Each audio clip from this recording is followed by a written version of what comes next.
County, Florida, have finally thrown in the towel on their ill-conceived and thinly veiled Bible giveaway program, Distribution Days.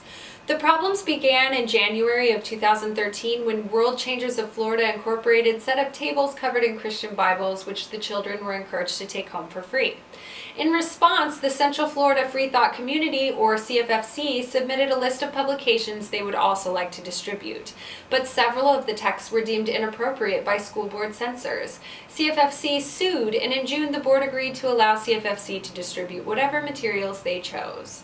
By this time, the Satanic Temple had decided that if the school was going to continue with the program, they wanted in as well. So they submitted a coloring book which explains the tenets of Satanism. As the group's spokesperson, Lucien Greaves, said, "We would never seek to establish a precedent of disseminating our religious materials in public schools because we believe our constitutional values are better served by respecting a strong separation of church and state. However, if a public school board is going to allow religious pamphlets and full Bibles to be distributed to students, as is the case in Orange County, Florida, we think the responsible thing to do is to ensure that these students are given access to a variety of differing religious opinions, as opposed to standing idly by while one religious voice dominates the discourse and delivers propaganda to youth."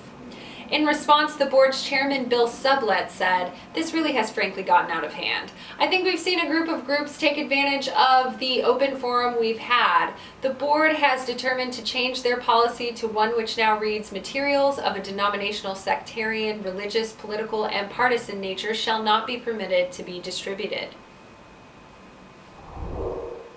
On the 10th of September, the website of the Catholic Jesuit Order announced that Pope Francis has given U.S. Jesuit Father Robert J. Geisinger the role of promoter of justice at the Congregation for the Doctrine of the Faith.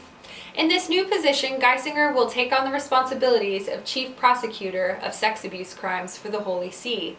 According to the Jesuit website, quote, "The position also involves monitoring the procedures that National Bishops' Conference have in place for dealing with abuse accusations and handling the dismissal from the priesthood of those guilty of sexual abuse." 2 months after the announcement, on November 23rd, the Boston Globe uncovered legal documents which indicate that in the 1990s, when Geisinger was the second highest ranking official among the Chicago Jesuits, the Jesuits routinely turned a blind eye as several alleged victims brought abuse charges against a well-liked and respected clergyman, the Reverend Donald J. McGuire. The documents the Globe uncovered include church records which had been subpoenaed after several of McGuire's alleged victims brought a lawsuit against him in the city of Chicago. These records indicate that Geisinger and the Jesuits personally monitored McGuire for nearly a decade, but did nothing to prevent him from continuing to molest victims, a crime for which he was eventually convicted in 2006. The Globe quoted the editor of Catholic World News, Philip F. Lawler, who said, "It's astonishing that, for such a high-profile, sensitive position, the Vatican wouldn't want someone whose background is unassailable, in the sense that there shouldn't even be questions raised." The Muslim Student Association in Canada's Lakehead University has decided to fight both breast cancer and prejudice.